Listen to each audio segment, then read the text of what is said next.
પાટણમાં રામનવમીની ભવ્ય ઉજવણી કરાતી બે રથ સાથે 38મી શોભાયાત્રા નીકળી ઉડતા હનુમાન તેમજ તલવારનું આકર્ષણ હતું। પાટણ શહેરમાં રામનવમી નિમિત્તે છીડિયા દરવાજા પાસેના રામજી મંદિર ખાતે ભગવાન શ્રી રામની 38મી ભવ્ય શોભાયાત્રા નીકળી હતી। વિશ્વ હિન્દુ પરિષદ અને શ્રી રામ સેવા સમિતિના આયોજનમાં બે રથ સાથે વિવિધ આકર્ષણની ઝાંકીઓ જોડાઈ હતી।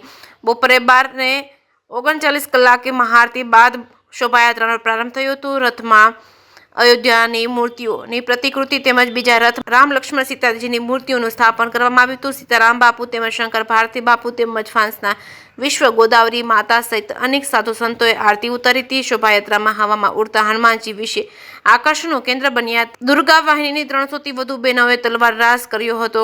બજરંગ દળના યુવાનોએ લાઠી દાવના કરતબો રજૂ કર્યા। પંજાબી ઢોલ તેમજ રામ લક્ષ્મણ જાનકી તેમજ શિવ પાર્વતી ભારત માતા તેમજ સીતા તેમજ લવકુશની ઝાંખી લોકોનું ધ્યાન ખેંચ્યું હતું। 8 કિલોમીટર લાંબા રૂટ પર નીકળેલી શોભાયાત્રા દરમિયાન વિવિધ સંસ્થાઓ અને યુવક મંડળો દ્વારા આઈસ કેન્ડી, ઠંડા પાણી, શરબત તેમજ છાશ જેવા કેમ્પનું આયોજન કરવામાં આવ્યું હતું।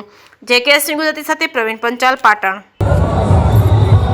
ભગવાન રામનો જ્યાં જન્મ થયો હતો એ જન્મસ્થળ એ મોગલ આક્રાંતોએ ત્યાં આગળ બાબરી મસ્જિદ બનાવી હતી અને અનેક વર્ષોથી અનેક લોકોએ આંદોલન ચાલુ કર્યું, અનેક લોકોએ શહીદી વહોરી।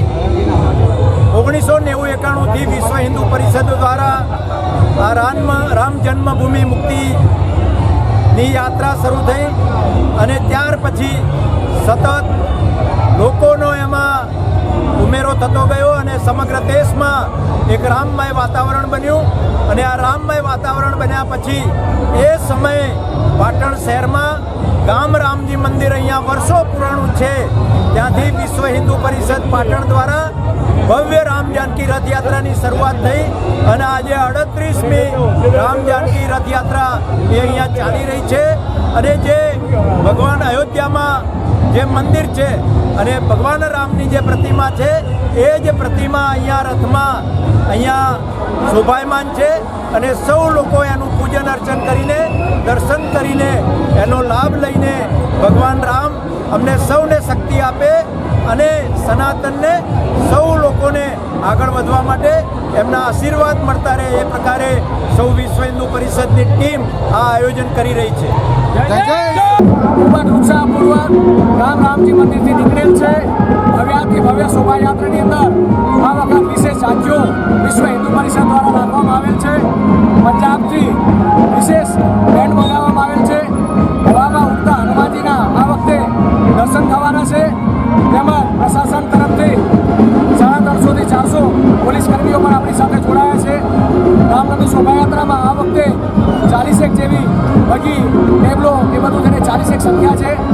તેમજ વિશ્વ હિન્દુ પરિષદ દ્વારા સવારનું ભોજન અને રાત્રિ રામ ખીચડીનું ખૂબ આયોજન કરેલ છે। તો સર્વે નગર